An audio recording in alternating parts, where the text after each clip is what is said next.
Well, it looks like one way or the other, no one could get in. I apologize for that. Again, Zoom updated to a new version. For some reason, it seemed to shut the link down for this class. I've sent you the notices as announcements, so you should have the new links. If I did it right, Friday should go back to the regular link, which means we have what, you know, 2 sessions of a regular class, I guess. So hopefully you'll be able to get in. So I'll just go on anyways. So I guess you guys are going to see this as a Zoom recording in Panopto. Last time I sort of finished up with this whole issue of the tourism enclaves on Kauai. Of course, Niihau is completely out of the loop because the family doesn't allow any access to Niihau. Though there was a tremendous amount of pressure from as I mentioned before, with the tourism industry in especially the 1990s to open up access to Niihau, with the idea that what you'd have is literally a untouched pure Hawaiian island or something like that, which fortunately the family just said no to, though that's still on the table, as I'll get into in a little while. So what you've got here on Kauai is, again, with the two hurricanes basically hitting, not really one after the other, but to all essential purpose sort of stacking on each other. Okay, hang on a second here.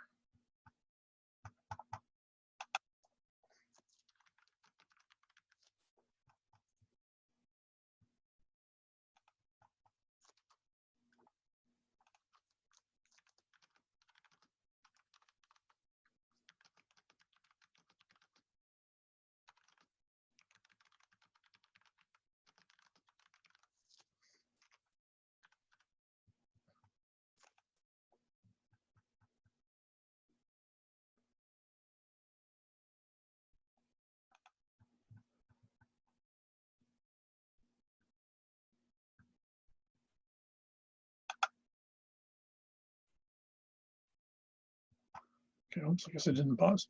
Yeah, someone was just asking what happened, where the class is. So in that context, what happens is basically, as I mentioned last time, you end up with about a decade, 15 years of falling out of basically the entire tourism loop. When Kauai sort of pops back up, tourism has already evolved. The enclaves are starting to disappear in importance, and you're moving into what we see as what you might call sort of the contemporary model, which is the idea of rather than dealing with catering to the traditional tourist, what you're now catering to is more to a investor, a part-time resident investor who's actually going to spend, you know, significant sums of money to basically spend extended times. And Kauai jumps on that, or I should say, well, as parts of Kauai jump on that. They need money desperately. They're not really engaged in the statewide economy in any other way. So tourism, as we're all seeing this year for the entire state, it was basically the only option available. So this new form of tourism became the functional model. Now, having said that, that also caused a huge amount of trouble in many ways.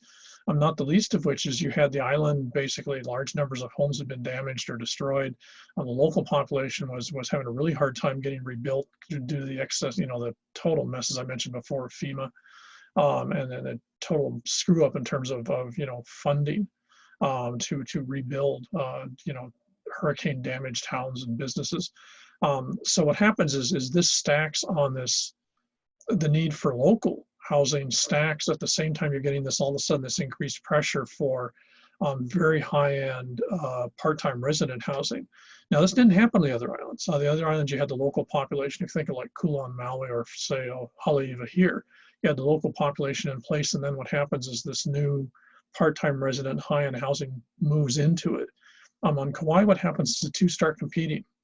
And this has created a tremendous amount of friction because what basically happens at the same time people are trying to rebuild their homes and start a new business, or, you know, rebuild the business, they suddenly find themselves competing with these very, very high-end, you know, sort of subdivisions and homes that immediately just push the price of everything up simultaneously. So a large part of the population in Kauai has really struggled ever since the hurricanes to basically survive economically, because they're actually competing with mainland / Asian / you know, Canadian part-time resident investors rather than them sort of stacking on top of each other. And this has resulted in a very interesting sort of dialogue. The county government on Kauai, on one hand, realized the necessity, as far as they saw it, of allowing this new type of development in simply because they had no alternatives they could find economically. And the state was not, of course, helping at all. And then what you also get then is the county government, on the other hand, realizes that the people basically that put them in office are the local population who are, pretty vocally and pretty obviously in real distress. So the county develops a very sort of interesting, pretty aggressive stance towards tourism, the way tourism is marketed on the Kauai. And what you get then is a shift in many sort of decision-making processes that I don't think was ever actually explicitly discussed, but sort of came into place. And when you see it happen is when all of a sudden things sort of bang into each other. One of the things you have to remember that on Kauai traditionally, tourism was almost until the 1990s was pretty much always day trip. People went over to Kauai, rented a car, drove up to Hawia'i or drove down, to see the canyon or something like that, and then went back on an airplane and went off. So the overnight tourism market was always pretty small. And when you did get that, hang on a second here. Okay, Madison just said she can't get in. It's saying there's a double recorded session or something. So hopefully that's sorted out for Friday. I think, yeah, well, it was not part of what you guys should have to deal with. So I apologize for that, but I think I've got that fixed, as it were. So in this context, what you've got on Kauai is you didn't have some of the infrastructure development in the same way. You didn't have the same, massive number of golf courses, for example, or the idea of a really large sort of tourism packaged entertainment industry, like whether it be food, shopping, things to do, because you pretty much assume that most of the folks were coming over there, and if anything, they'd be spending lunch or something on the island. So you didn't get the same, enormous infrastructure development that you do, say, on Maui, where if you go up from Lahaina on up, basically everything's just entirely tourism oriented. Haleiwa on Oahu is a perfect example. Kihei on Maui is probably the best example. The entire area becomes entirely focused on keeping tourists entertained for the 2 or 3 days they're on Maui. So you don't get that on Kauai. So what happens is your local infrastructure really isn't developed in the same narrow focused way to handle the 2 or 3 day tourist. Now this all changes radically when you put the part-time resident though, because of course the part-time resident is going to have both, is not the same type of tourist. They're obviously a repeating tourist for much of the time. They see themselves as being local in the sense that they see themselves as being residents of the island of Kauai because they paid, as we'll see in a second, pretty seriously huge sums of money for places. So they've sort of bought the right to be a resident. And in many cases, as we've seen for all the islands, there's a real dislike of this population for being seen as a tourist. And what you get is sort of the irony is then, and for many of these, though you don't see this as much on Kauai, but certainly a lot of these other areas, then these are the folks in many cases jump into the Airbnb industry as a way to basically, help support the purchase of an expensive place that's only a part-time residence in Hawaii. So the Airbnb industry is certainly true on Oahu, is in large part driven by part-time residents who purchase places as investments, use it part of the year, but then they're trying to basically recoup their cost by virtue of renting it out when they're not here. Kauai doesn't get quite as much of that because you don't have the big pool of available existing local housing that these folks are moving into. On Kauai, it's pretty much built for purpose. Now, the other thing about Kauai that you have to remember, and that goes back to that assignment that I gave you guys, the last one of the 1 or 2 videos and the sort of the websites, especially that pretty strange one, the first one on Hunism on Honolulu side, is that Kauai by the 1960s, 1970s, I remember when I moved over there in the mid 70s, that what was sort of interesting is Kauai had already been used a lot for movies. And what you actually found, there was a fairly significant portion of the number of tourists that went over on day trips that really want to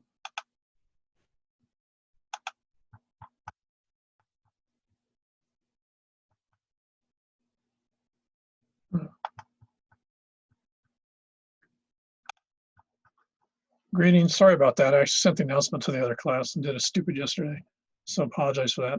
I've got this on recording, so hopefully I'll be able to, you guys will be able to catch up with the first 15 minutes. Again, I'm not sure exactly what happened with all this. Anyway, so I was talking about the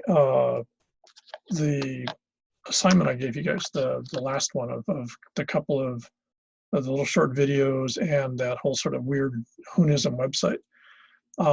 This, as I mentioned last time, the image of Kauai as the place where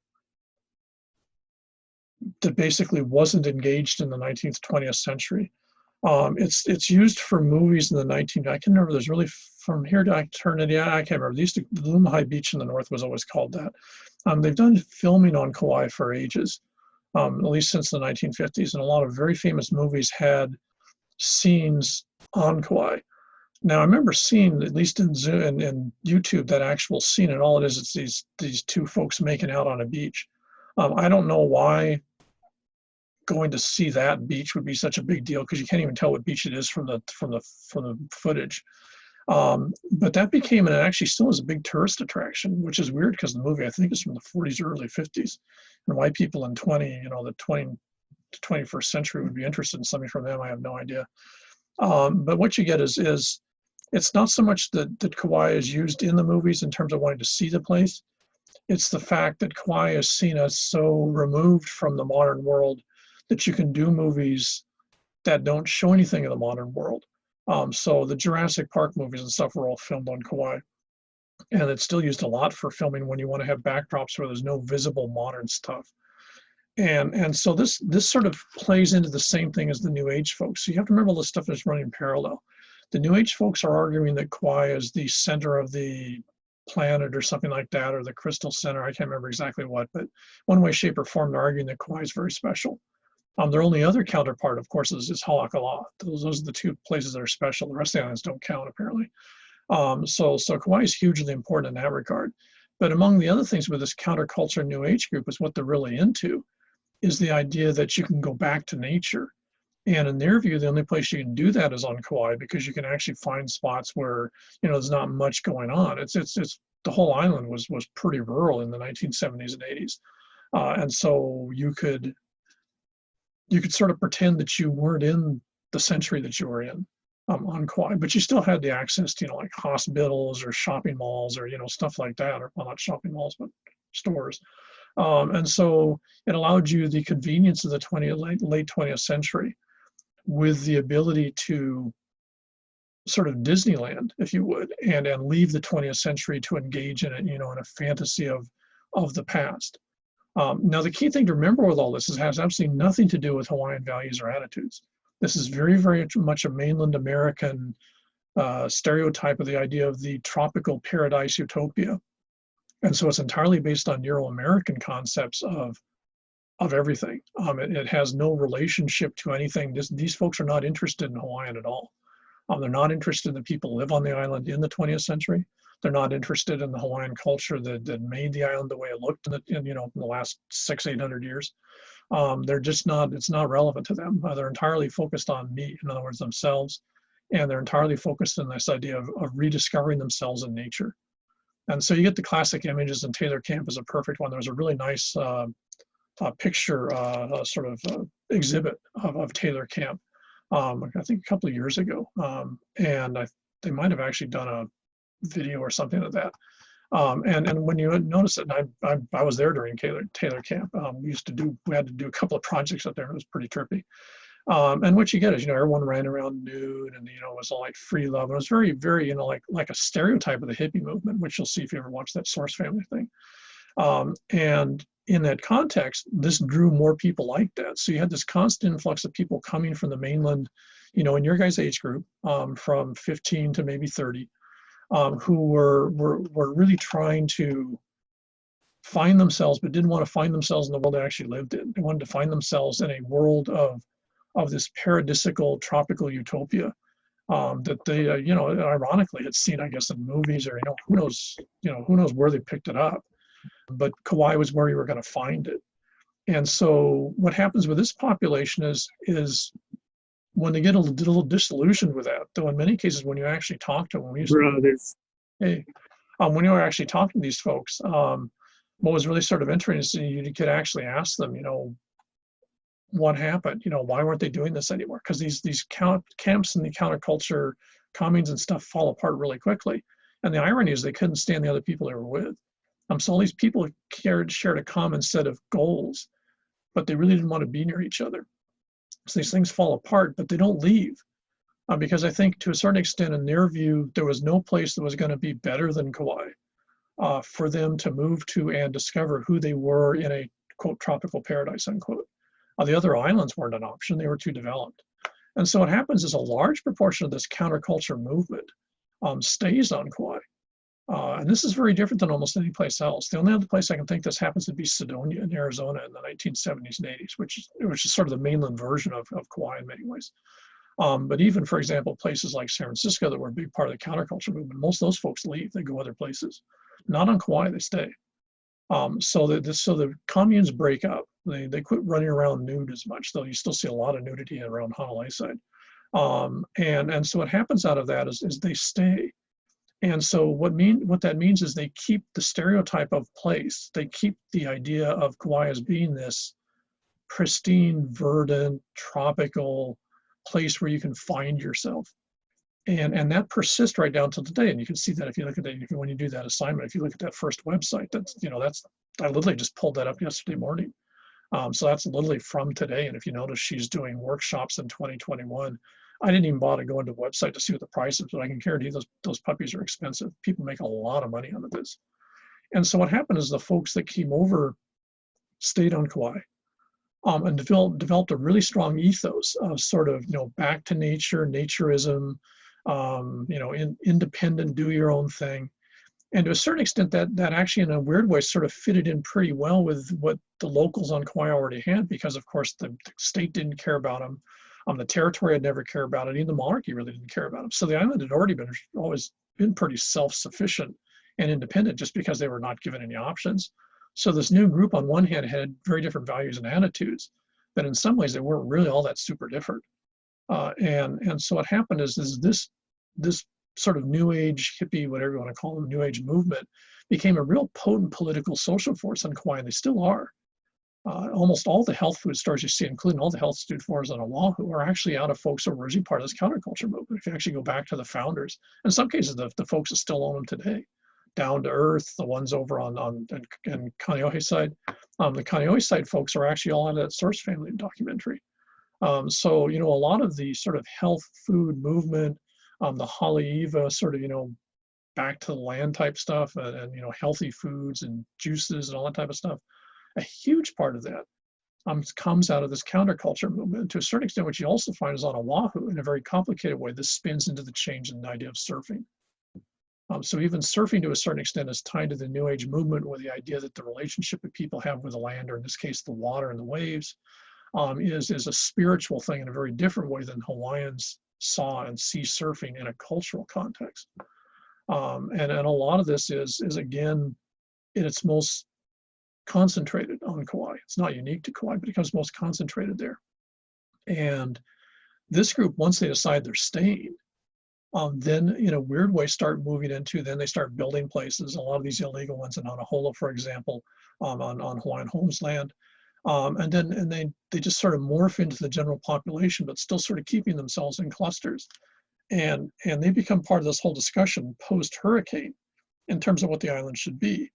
Now, for both the local population, who was ambivalent about what you might call enclave, Kanapali, Turtle Bay type tourism or Waikiki tourism, and this new group, which really didn't want tourism at all, but they didn't want mass tourists, but they were perfectly willing to accept believers who wanted to come over and be trained by them in Honolulu or someplace. So that they wanted some tourists, but they wanted a very select group of tourists. So the end result with all this sort of weird, sort of two different paths going the same direction, I guess, is that when tourism restarts, this is another reason why the part-time resident tourism is attractive to both groups. Everyone on Kauai was pretty sure they didn't want the mass tourism that you see in Waikiki or on Maui, or even say Kona side of the Big Island. And they fought pretty hard to not have this. Now, if you ever want to go back, if you remember back when you guys were in high school or grade school, you could see this with the whole super ferry thing. Super Ferry starts up. In some ways, it makes a huge amount of sense in terms of just transportation movement. But on Kauai, it was immediately marketed and portrayed as allowing large number of folks from Oahu, i.e. you guys, if you're from Oahu, to go to Kauai and putter around there. And the population in Kauai just said, screw that, you guys aren't coming over. And they just shut down the Super Ferry and you know, basically made a huge amount of protest, and they said, you're not going to be allowed into port. And the county actually backed them. And the Super Ferry initiative fell apart in large part because of that. But the interesting thing is, from the Kauai standpoint, what they didn't want is they didn't want anyone from outside the island en masse showing up. They didn't want, you know, 10,000 or 5,000 people from Oahu coming over during Thanksgiving weekend to go drive around the island and have a good time on Kauai. They just didn't want it. They didn't want that type of mass tourism, and they become incredibly aggressive at saying no to it. Now, one of the other aspects you find then is they have a very high sensitivity to ways that you make money that they don't see are acceptable. To the local population, this was because they pretty much had gotten used to not making a lot of money. Kauai is very poor relative to the other. It's more like Molokai in terms of the actual money on the island, you know, till really recently. So there wasn't a real sense that you could really do well and stay on Kauai. For most folks who want to make a lot of money and move to Oahu. So it was pretty much, you know, do your own thing, you know, type place. And of course, when this counterculture group moves up and becomes a really visible vocal force, and in fact, one of the mayors, I don't know if Mayor Harris actually was the mayor of Oahu, but he started his political career in Kauai. So you still find a large part of the county council on Kauai is a real interesting group of folks that in many cases are either first or second generation counterculture types. So they've always been a very aggressive political force. And what this also means is in the 21st century, when agriculture pops back up with GMO agriculture, Monsanto and all those guys, which are a huge force on Oahu and especially on Maui, and take over a lot of the agricultural land. This is why Castle and Cook needs the water from Waiahole Ditch. This is why Alexander and Baldwin wants the water from East Maui. This is for your GMO-based Monsanto initiatives. And there's a lot of money in this, though very little of it gets to local coffers, but there's a lot of money to be made by Monsanto. So they start this up on Kauai also, because what's left of the plantations like McBride and then Grove basically start these, you know, the same thing. Monsanto leases land from them, starts planting GMO crops for hybridization there. But what happens on Kauai is right from the get-go when they start planting, boom, the local population and the counterculture, you know, leftover 70s group get up in huge vocal force and basically say no. We don't want this stuff on the island. We don't want the pesticides. We're not happy with GMO. The state drops like a ton of bricks on the county and says, you guys have no say in this. This is a state initiative because the state's pro-GMO. The county basically says, screw you guys, and keeps on fighting it. And eventually they won in court about 4 years ago. But this is literally from the minute Monsanto started planting crops on Kauai. There was a huge amount of pressure, and this included, you know, sabotage of equipment and all sorts of stuff that was pretty ugly. But very typical of Kauai. And their view is, and of course, Monsanto was coming in with lawyers and they had state permission from the Department of Agriculture and all this stuff. And so like, well, you know, we signed all the papers, paid all the appropriate politicians, did everything we're supposed to do. So you guys can't keep us out. And the attitude of the folks on Kauai for a large part of the population was, well, screw that. You know, we don't want you. And so get your ass out. And this has been sort of interesting because if in both these cases, these were both sponsored by the state. So the state of Hawaii, who's the overarching political structure here, on both with the Super Ferry and the GMO, basically said, this is a way for you guys to make money. This is to bring Kauai back into the 21st century, and you guys are going to get jobs and And the folks on Kauai pretty much said, no, we don't think so. It's a very different response than the other islands. For all the noise about New Age and stuff like that on Maui, there's never been an organized initiative that's anti-GMO because they basically control the whole, what used to be the whole cane lands from Kihei up to the airport is basically all in GMO crops. It's the largest single GMO facility that Monsanto owns in the world, which produces, I think, 20% of the genetically modified seed corn on the planet is produced on Maui. And Oahu is almost as big in the area above Wahiawa. So there's a huge amount of money being generated. Now, how much that ever gets in the local taxpayers' hands is basically just about zero because of the way they play games with it. But nonetheless, on these islands, even though this is happening, there's complaints about it. And the state has occasionally sort of made tentative steps to do something about it. they've largely been unable to. And the interesting thing is Kauai took this all the way to the Hawaii Supreme Court, which upheld Kauai's attitude. It said that the county had the right to make decisions about land use, in the county purview. Totally pissed off the state. And there was Monsanto was going to take it to the U.S. Supreme Court. I think the U.S. Supreme Court declined to hear the case, which basically left the state Supreme Court with it standing. So Kauai's made some very interesting legal and social moves in the last 20 years that basically has told the state of Hawaii, we don't care what you guys want to do, but as far as we're concerned, you do it on Oahu. They still don't see themselves in some ways as being part of the state, which is a real interesting commodity. And the last part of that actually is what I'm going to get into right now. As this part-time residence tourism picks up, let's switch the image here.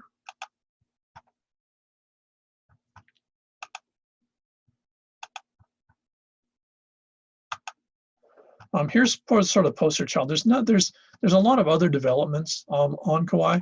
There's some really sort of eerie ones out by Waimea side, which I find a little more distressing, but this one's probably the most famous for a bunch of reasons. This is the Kukui'ula one. If you guys have started that assignment, that's that little 4-minute video ad. And this is an interesting one because this was actually, a large part of this was actually set aside, one, as a botanical garden, the Atherton Botanical Garden. But there's also two really famous county parks down here, both of which are actually run by my boss when I used to work on Kauai, the Ching family, who are actually tied to the high chief that used to own this part of the island, and also to Prince Kuiu. They're one of his, great grandkids or something like that. And so when this went in, this was typical of the 1990s, 2000s developments. This was all Knudsen or ranch land, but it was also Knudsen ag land. And so what happens is they start to build this, and this is very much your 21st century, very, very high-end, very expensive housings here. You've got the golf course around, you've got the clubhouse, and what you do is you buy these things. Now in the case of Kukui'ula, some of these can be Airbnb'd. I think the central one can. Some of the other ones, like the ones down here, can't. They're actually, you have to keep them as residences. They have to be empty when you're not in them. But this became part of this very typical development. So this entire area here becomes this Kukui'ula development.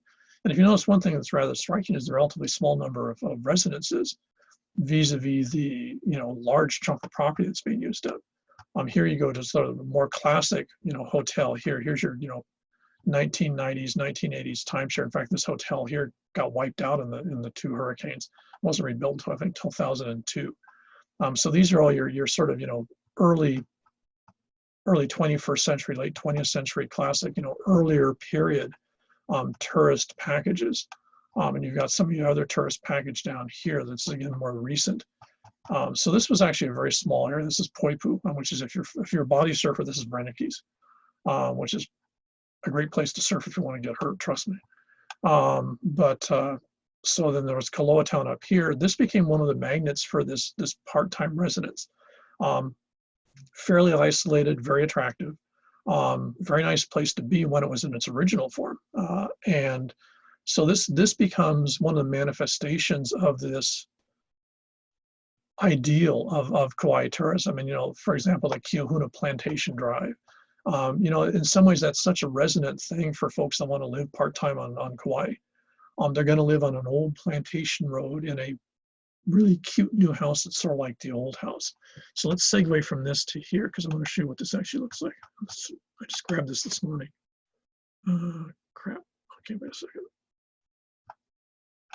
I'm going to fish this up.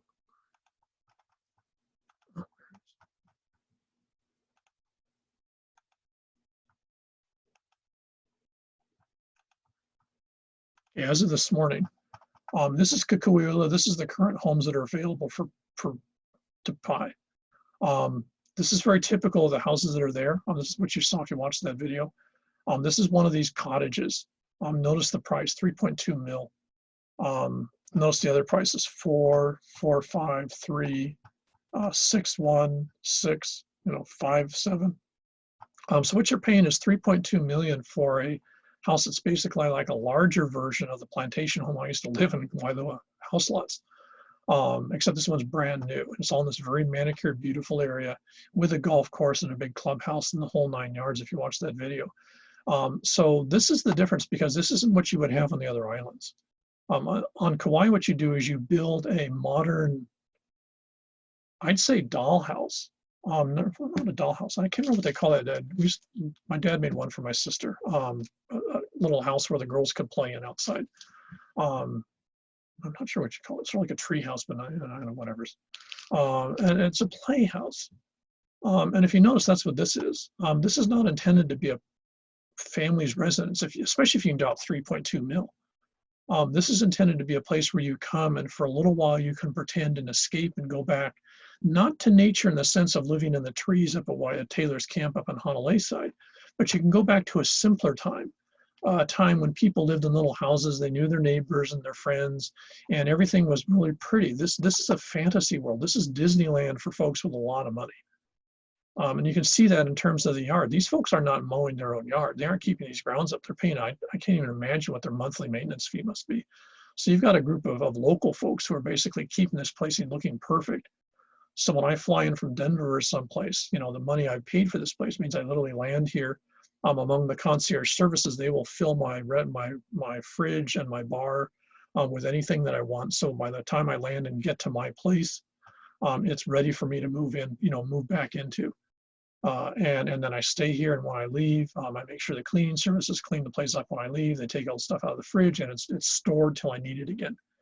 So it's my own private Disneyland. And this is what became the huge attraction on Kauai. It's a little bit different than the other islands because it's very heavily invoking a sort of traditional, a fantasy traditional, because, I've lived in, I don't know about you, but I've lived in, I don't know how many plantation homes in the different islands. And they're not particularly attractive. They're single-walled construction. They got more cockroaches and termites than they do the population of the island of Oahu. And they're okay, but they're not fantasies. But for these folks, what you're doing is you're selling a fantasy. So places like Kukui'ula are what they are because you're selling the fantasy of a old Hawaii, a Hawaii that you see in the movies. So if you go back to, I think in this class I showed you guys the Hawaii calls, the 1950s stuff. So this is actually harking back to that. This is the place where if you went out and walked down the path, there'd be really nice old Hawaiian ladies who'd say aloha and, how are you doing this morning and how things go. But they wouldn't talk real pidgin because you wouldn't understand them. And so what you've got is everyone in Kauai is supposed to be really friendly, but it's supposed to be very retro. But it's retro in a movie retro, not retro in the reality of what life was like on Kauai. And so this is what they've got for their version of tourism. Now, this has made a ton of money, but it's also left for a really sort of interesting legacy because Kukui'ula is famous because in 2006 or 2007, they actually wanted to put a wall, a stone wall and a fence and a security thing to basically enclose the properties because they were worried about locals coming in, trespassing and nicking stuff. Now, there hadn't been any cases of that, but they were convinced it was going to happen. And in part, that was because, if you're part of the population, like where my co-workers used to live up in Maui, that 3.2 million would buy all the 6 houses the family owns in the entire island. Pay scale on Kauai is still stunningly low. Vast majority of the population is still working in the service sector and maybe in some juice shop in Kaloa town. So they're never going to see 3.2 million in their entire lives. So what you had was this enormous gap between basically entirely service sector jobs for the local population and then this sort of atmospherically high luxury life for the elites that are coming in globally. It's not all the folks from Denver, it's the folks with millions of money to burn who are moving into here in places like this. And so what you get is this gap left to concern from the folks in these areas that ironically the very folks that they moved in on who were supposed to portray that lifestyle these folks wanted, couldn't be trusted. And they wanted defense and security up. And the county told them no. The county said no. On Kauai, the ethos is that you cannot put up a fence to keep your neighbors out, especially when you guys moved in on the neighbors. Kukui'ula took it to the state courts. The state courts said the county that's within their jurisdiction. They took it to the Hawaii Supreme Court, and the Supreme Court said, tough. And the county argued in a very interesting fashion that the cultural ethos of Kauai was that you don't put fences and walls up, which is true. if you go there, you still find that people do. It's not like Palolo. You're not going to see a lot of cyclone fences or walls up between houses. And they were able to actually show, I think statistically, I remember I was working a little bit with one of the planners down in Kaloa, and they actually showed that not having walls was considered part of the cultural logic of the island. And then Kikui'ula gave up after the state Supreme Court decision and just dropped the case. Now, interestingly enough, according to them, roughly 15% of the owners of the property then sold and left because they were so concerned about locals being able to tromp into this area and mess with stuff. So it was really interesting because there actually was, it wasn't just the owners, the developers that were saying this, or actually some of the folks that own property were concerned about, their relationship, ironically, with the world around them. But that world around them is the very thing they wanted to be a part of. It was a fascinating situation. It was only on Kauai would you see that decision. You would never see that decision in the other islands because I don't think the counties could make the argument. Maui maybe, but it'd be a stretch. But certainly not on Oahu where everyone's fenced in already anyways.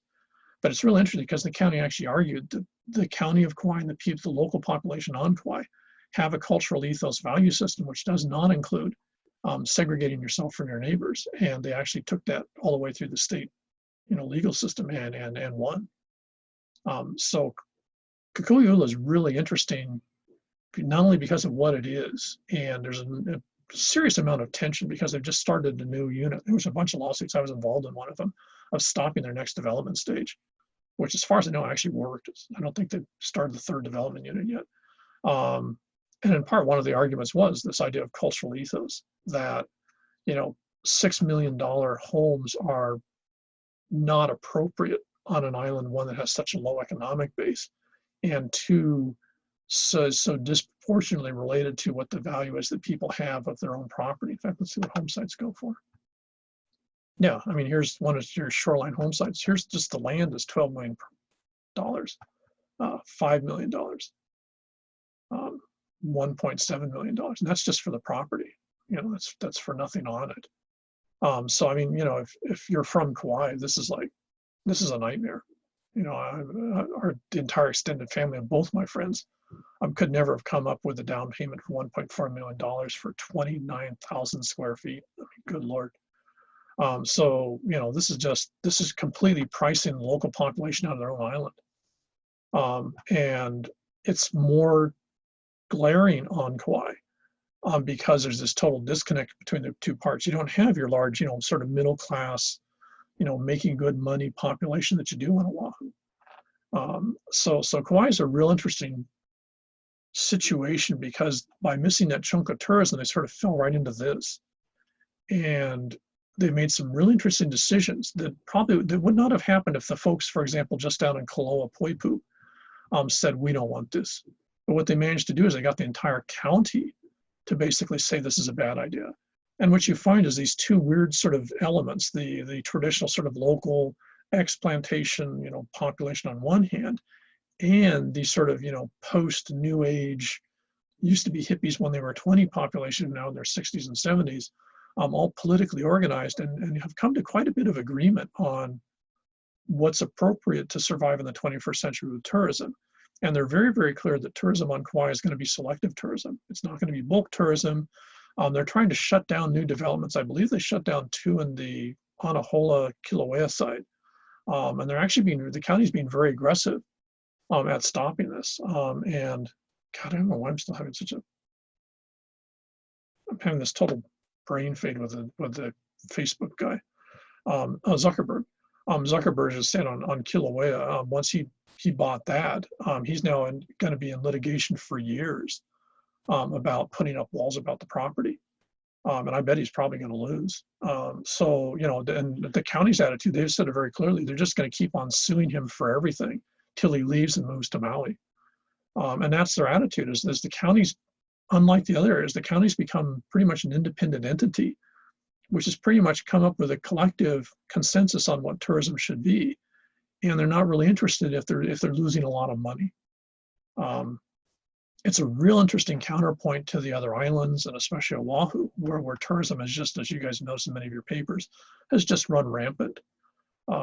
Kauai's taken a very different approach to the entire process. They unfortunately sort of opened this door, but they're pretty much trying to slam it shut. It's been really fascinating watching this happen in all sorts of very complex ways, including the dairy on the other side of Koloa, which was actually intended to be a dairy, but also have about 300 acres. It was going to be like another version of Kukui'ula for people who could pretend to be dairy farmers. And that got shut down. So it's really been fascinating watching the county because their whole view of tourism, what the local population gets out of tourism. Why do you need a bunch of tourists if you can get a selected population that'll pay you pretty much enough to get by? So the key thing here is what you have is it's sort of a difference between two things. One is the American concept of the growth model, which is you always have to have more. I have to make more than this year than I did last year.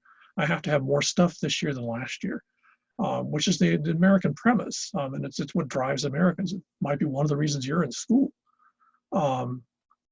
That has not been particularly compelling on Kauai because they never, if you wanted to do that, you had to leave the island. It's to a certain extent, I think you see the same dialogue on Molokai, but Molokai doesn't have the same attractiveness to the tourist market and investment industry that Kauai does. The second part of that is that if you don't have the growth model, it also means that at some point your community becomes more important than making lots of money. So living in the same house that you grew up in, that your parents owned, but still having the same neighbors around you and having an okay job, which means that you can pay the bills and get by, is attractive to a fair amount of the population on Kauai. I don't know if it would be attractive to the folks on the islands. I don't think it would be attractive to most of the population on Oahu, to be honest. But then, of course, this island pre-selects for certain whites, and I know it would be attractive to a fair amount of the population on Maui. That's the local population, but they don't have that option there. So Kauai, on one hand, invited this world in, the Kukui'ula world in, but now they're pretty much putting a whole set of really strong constraints on them. Some of them legal, and to a certain extent, legal harassment of a developer. I'm not sure if that's technically legal, but the county figures that they can do it, so they're going to do it. And if you're a developer, I don't know what you're going to do about it. In many cases, these people misrepresented what they wanted to do in the first place. When Kukui'ula went in, they said originally it was going to be 15 homes. Now it's, I believe, 125 homes, and they basically swallowed up about 3,000 more acres than they were going to originally. So, I mean, both sides have not acted particularly necessarily in good faith. But the interesting thing on Kauai is there's a pretty seriously strong sense of consensus about what the world to be in. Now, one of the side effects of this is, on one hand, they've been hammered as hard, if not harder, by the whole COVID tourism thing than any of the other islands. But the response to it's been radically different. You might see this with Mayor, who is actually one of a Chaminade grad, in terms of insisting they have separate COVID tests. They don't trust the state tests. They don't trust the State Department of Health. The county's going to do their own thing. Very, very quiet. The county's setting up their own regulations in terms of what people have to do if they're going to be a tourist on the island. And they've told the state flat out, we don't care what the state rules are. You come to Kauai, you operate on our rules. It's our island. So it's a really fascinating place when you look at the decisions and choices they've made, because in many cases, like Lanai, they're sort of making model alternatives for a lot of ways to do things. And of course, to finish up on this, the classic example would be energy. The other islands, either were energy strong in terms of Oahu, where they, with HECO. The other islands were pretty much all screwed up because energy was provided by plantations, and that includes Kauai. The other islands eventually get bought out by HECO in the 20th, 21st century as part of this sort of massive idea of transferring power to Oahu through geothermal. And right now, the other model is to actually put parts of Maui into huge solar systems to then transfer power to Oahu. And that's because HECO owns all the power systems, with the exception of Kauai and Lanai. So you've got a pretty much, 5-island wide single power company, which is actually borderline, antitrust. And of course, Allison on Lanai said you won't have anything to do with them. On Kauai, HECO tried to buy the sort of screwed up consortium of various small ex-plantation power systems that ran the island. And the folks on the island, the county said no.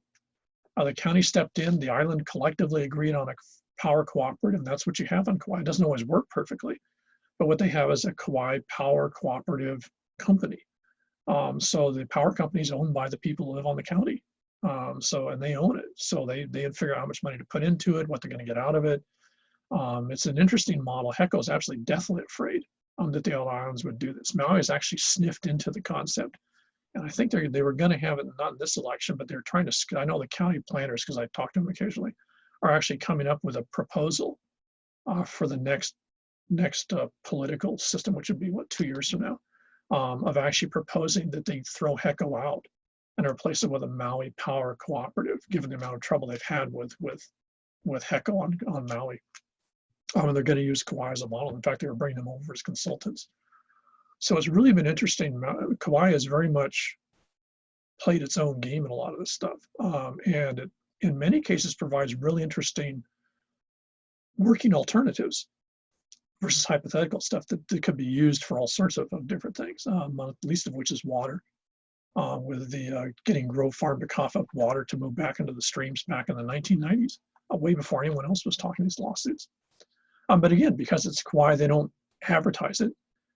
Because of Kauai's relationship to the state, and that includes the media, no one pays much attention to what happens on Kauai. You very rarely see the state media, which is Oahu driven, reporting on things occurring on Kauai that could be applied to the other islands.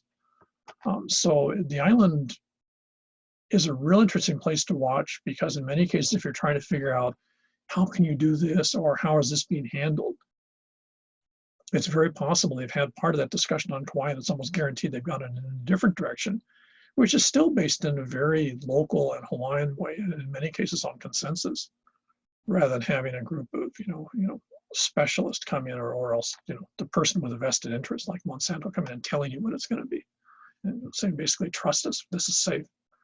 So it's really interesting if you look at litigation, decision-making, planning on Kauai, and in many cases it could be used as a real discussion point for what is possible in the rest of the Hawaiian Islands.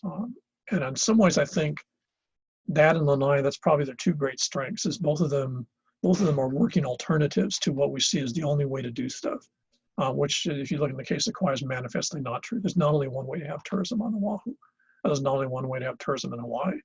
Well, there's a lot of ways to have tourism. It's just, what do you want? And I think, that's an interesting discussion they've already had on Kauai. And I don't think we've even started that discussion on Oahu. Now that tourism's picking back up, I don't think anyone wants to have the discussion on Oahu. So Kauai is not only the last island in our loop, but it's in many ways probably the most fascinating one. What I want to finish up on next time is Niihau, because that's the state's nightmare in the closet, that the state's deathly afraid of, is all of a sudden going to spill out into the bedroom and scare the absolute crap out of them at 3 in the morning. So again, I apologize for the loop. I totally screwed up on that. You've got the announcement for Friday and Monday. Monday will be our last class session. I don't see any reason to try to make you guys show up on Wednesday. You're not going to mentally be here anyways. So Friday and Monday will be our last two, class sessions. And this is being recorded, so we should be good. So again, I apologize for you guys missing the first 15 minutes or so, but I wanted to make sure I got this stuff done. So you just sort of, go back to the Panopta when I post it, you'll be able to watch the first sort of lead up to what I was talking about when you guys were able to get back into the class.